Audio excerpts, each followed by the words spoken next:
Hi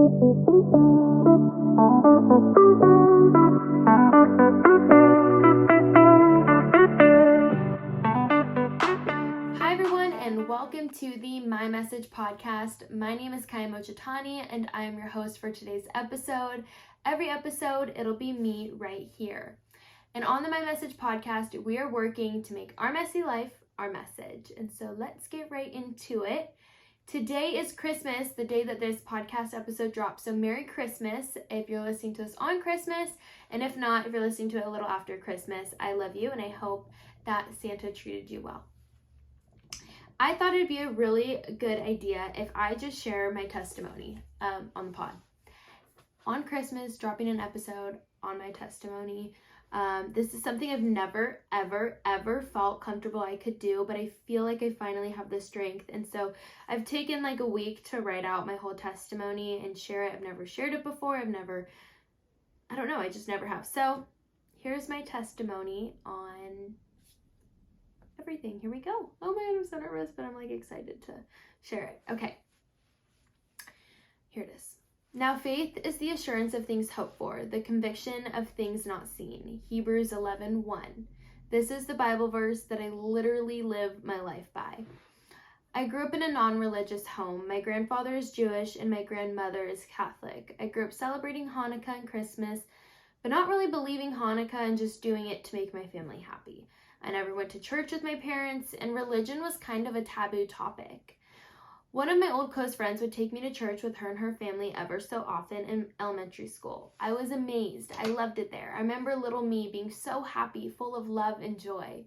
In middle school, the church nearby held, I think it was Friday night services. I don't remember if it was Friday or Saturday or something, but I think it was Friday night services for junior high schoolers and high schoolers. It was called JHM and HSM, Junior High Ministry and High School Ministry. A lot of my friends at the time would go, and me wanting to learn more about Jesus and hang out with my friends, I would ask my parents if I can go. I have this vivid memory of my parents telling me that I was not able to go every weekend because the church was trying to brainwash me. My mom would say, "Well, you went last weekend, you can't go this weekend. They're trying to brainwash you."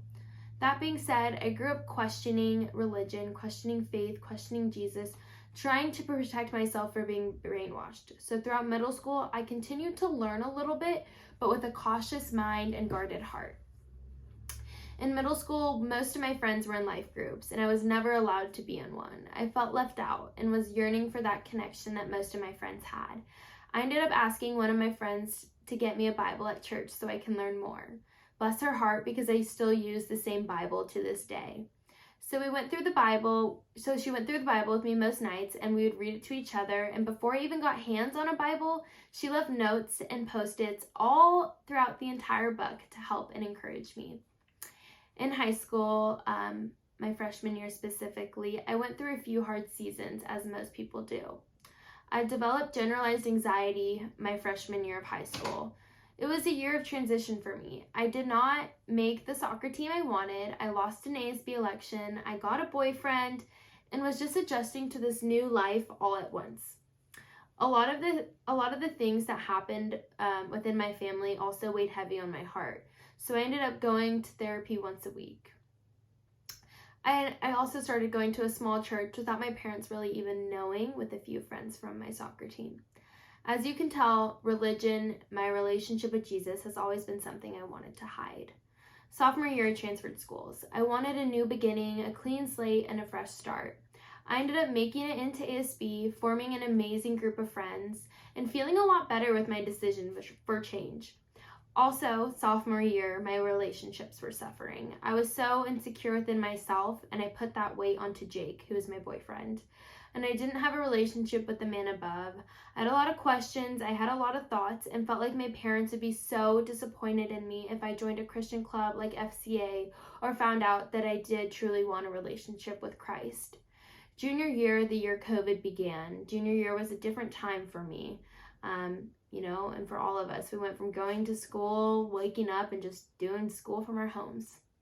I have no recollection of going to church during this time, but I do remember starting an Instagram series called People Need People on my Instagram, and I just spoke words from my heart. I had big dreams. I wanted to help people with their mindset during during lockdown and during COVID. But as the year went on, some of my priorities started to change. I found out what it was like to be drunk, what it was like to party, and overall what it was like to feel so out of touch with who I was.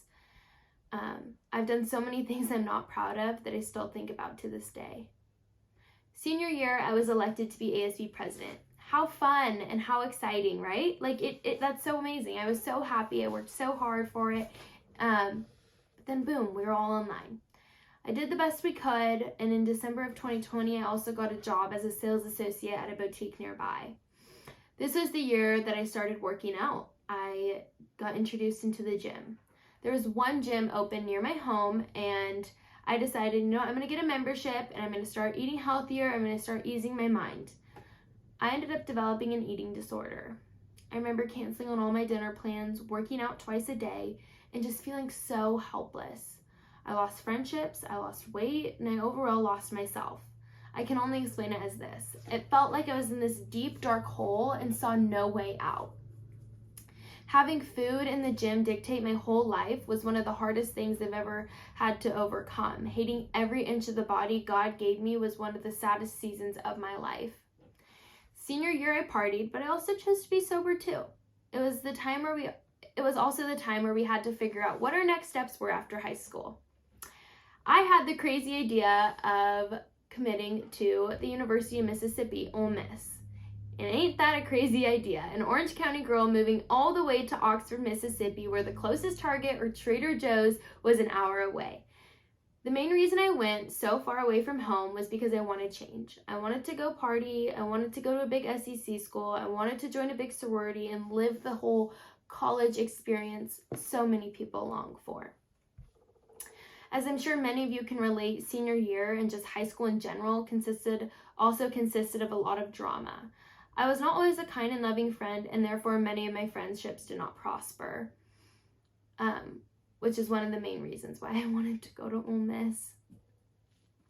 Once I got to Ole Miss, I thought it'd be smooth sailing from there. I thought I would meet my bestest friends the first week of school. I thought that drinking and partying would fulfill me, and I would just be set from there. I said, you know what? I'm just going to go. I'm going to move away thousands of miles from home, party, and live my college life, right? I have so many crazy stories about Ole Miss, but I remember this one day I had just gotten over a hangover from a really bad night and was going to the library to do some homework. I realized as I'm walking into the library that I have so much potential, that I can make whatever I want out of this life. And from that moment on, I chose to be sober, and still am sober to this day. I ended up meeting a few girls that went to church on Wednesday nights and Sunday mornings. From the first Wednesday to the last Sunday, if I was in Oxford, Mississippi, I did not miss a day. I realized that the reason God put it in my path to go to Ole Miss was to overall find him, was to overall know that the love of Jesus lives in my heart. Jesus was someone that I thought of constantly in my life, but it took me really trusting him and letting go of control for him to change my life and transform it. I talked about Hebrews 11:1 in the beginning, and I want to share with you what exactly that Bible verse means to me. My whole life I knew that Jesus existed, but I was afraid to step into the unknown. I was afraid to do something so different than my family, but yet I still deep down had this weird sense of faith. I had faith that the Lord had my back. Hebrews 11:1 says, "Now faith is the assurance of things hoped for. It is the conviction of things not seen." My faith assures me that my God-sized dreams are capable and are possible to happen through the love of Jesus embedded in my heart. That faith proves that Jesus is guiding me through my life till the end. While going to Ole Miss was a roller coaster of a ride, I learned so much about myself, about the future, about my future, and about Jesus. I don't know if anyone can relate, but I remember being at Ole Miss and being in the thick of a really hard struggle. And when you're in the thick of this hard struggle, it just feels like there's no way out. Like, how am I supposed to move on? How am I supposed to get out of this situation that the rest of my 4 years was going to be just like this? That since I was sober, that meant being alone, and that since I had a boyfriend that I was committed to, people didn't want to invite me anywhere. Y'all, temptation was everywhere, but by the grace of God, by my faith in Jesus, I resisted. I said no. I said, now is my time. I took it upon myself to rent out a room in the library and work on my podcast, to get help and go to therapy for my eating disorder, and to seek help at a doctor's office for my stomach, and to be okay with all of the change that I was going through. I said, I meant for more in this life, that Jesus meant more for me in this life. I have so much potential, and I need to start showing Jesus that I'm making someone out of the human he created. I am made and I am created to serve others, and I have such a deep love and depth in my heart for my peers. Following Jesus has been a hard journey. Y'all, I prayed for strength. I believed, I had faith that Jesus would bring me strength, and you would not believe what I did. I found the strength to leave Ole Miss. I found the strength to leave Ole Miss and then eventually drop out of college for good. My heart was leading me other ways to a different path, and I followed it. I had so many instances that assured me that the Lord is transforming my life.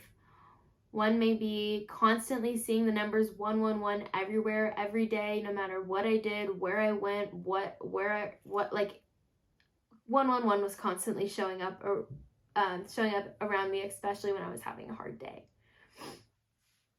One day I looked up Bible verse 111, and Hebrews 11:1 was the first thing to pop up. When I tell you that that verse is something that I've been needing my whole life, that I can relate to perfectly to a T, I know that didn't happen by accident. Another God story would be when I decided to drop out of school and follow the path Jesus has paved for me, I was deathly afraid to tell my parents. This topic was something we butt heads on literally every single day. So by making the decision that I knew once was made, my parents might literally kick me out of the house, you could say I was pretty anxious. I was pretty nervous. The anticipation of that conversation was eating me up alive. I ended up booking a last-minute trip to Boise to visit Jake. I was only working one job at the time, and it just felt so uneasy about the thought of the conversation with my parents that I knew I had to go and get a clear head before I had the conversation. Well, I get on the airplane, and I'm seated next to a 47-year-old woman who is so different than me. However, we shared our stories with each other and talked the entire plane ride. I loved her so much, and we connected so well that we literally exchanged numbers after the plane ride and went on a 4-mile walk at the river the next day. Again, same trip, but 2 days later, Jake, his roommates, and I were floating the Boise River. We get out of the river. We floated it the day before, but we get out of the river and we floated it the next day. And on day 1 of floating the river, we got out at a different spot. And day 2, we got out at a different spot. Okay, so day 2, floating the river, we get out at this different spot, and there's this man there. And for some reason, I don't know why, but me and this man would just start talking. And come to find out, he's a Christian, and he loves God, and he just lives his life trying to share the gospel with people. We talked for about an hour about our love for Jesus and how he has saved us during the darkest times. You can't tell me that didn't happen on accident. That literally happened on purpose. I know it. That was just like one of the craziest experiences ever. Lastly, I was dreading coming home, because that meant having one of the hardest conversations of my life. I was seated in the back of the airplane next to a little girl who was about 11 years old, or 6 years old. Next to her was her mom, and then the row behind us was her husband and 2 other kids. Well, the mom and I got to talking, and she was asking me a little bit about me. Do you go to Boise? What are you doing in Boise? And I said, actually, no, I was just visiting my boyfriend and going home to tell my parents I'm dropping out of school. She asked me what I wanted to do instead. And I said, I just started a podcast, and I really want to focus on that with hopes that it touches so many people's hearts. She goes, oh my gosh, I have my own podcast. I talk about controversial topics and back them with the word. Y'all, my jaw dropped. You cannot tell me that God's not real when I now have had 3 encounters on a last-minute trip that I've been able to connect heart to heart with complete strangers. Her and I ended up talking the entire plane ride, and towards the end of the plane ride, she looked at me and goes, can I pray for you? She prayed for me and put her hand on my back, and she prayed that the conversation with my parents would end well and that God would give me the strength. I felt so full, so much more at peace, and so much more confident after that moment going into our conversation. and the conversation with my parents ended a lot better than I thought. Yeah, it was still hard, tears were still shed, but I imagined it being a million times worse than what it was. Since dropping out of college, I've been consistent on my podcast, setting aside all the time I can put into it. I started working 3 jobs. I make it to the gym 6 days a week, even if that means I have to wake up at 4 in the morning. I've said yes to experiences that I've never ever dreamed I would, such as a 2-day summit in Arizona. Jake and I are at such a healthy point in our relationship that has lasted over 5 years. I met a best friend who understands me, supports me, and loves me for all that I am. I've had incredible connections with strangers that soon turned into family. I care so much about my future, so much about the Lord that I'm willing to lose everything. I'm willing to lose people, I'm willing to lose things, I'm willing to fail in order to get the life that I know Jesus has made for me. Now, I don't know exactly what it looks like, but I know that this is just the beginning, through faith and through trust. By the time you hear this, I will be baptized. I'm getting baptized on Christmas Eve. I found the strength to invite my family, even though they may not fully understand or support it. I decided I'm willing to make that bold statement with dreams that they maybe once get baptized or become a follower. Getting baptized is a really big deal for me because it is something that I've always wanted to do. It shows how far I've come and that I am now able to be a follower of Jesus publicly, that my parents know where I stand in my faith and I don't feel like I have to hide it anymore. My life is pretty crazy right now, but I have this undefinable sense of peace that lives in me. I feel like to my core that I'm on the right path. I feel happy, I really do, and full of love. All in all, I just want to say that if you're not a follower of Jesus, because it is so much into the unknown for you, or it is so against what your family believes in, I just want to encourage you to be curious and to learn more about Jesus. Listen to more people's testimonies. Maybe watch a sermon online. If you feel that you've sinned too much, that you are not what a child of God represents, I want to lend out an arm and say, I've been there too. That there is hope and that there's peace on the other side. I love you so much. Thank you for listening, guys. Merry Christmas. And most importantly, happy birthday, Jesus.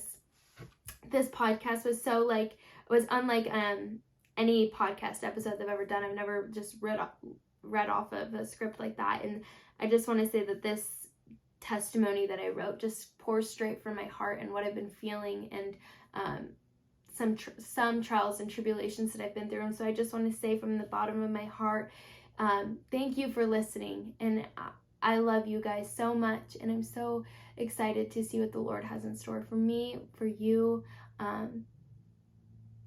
during this next new year, during tomorrow. I don't know. I just can't wait. I love you guys. And this is, I did it.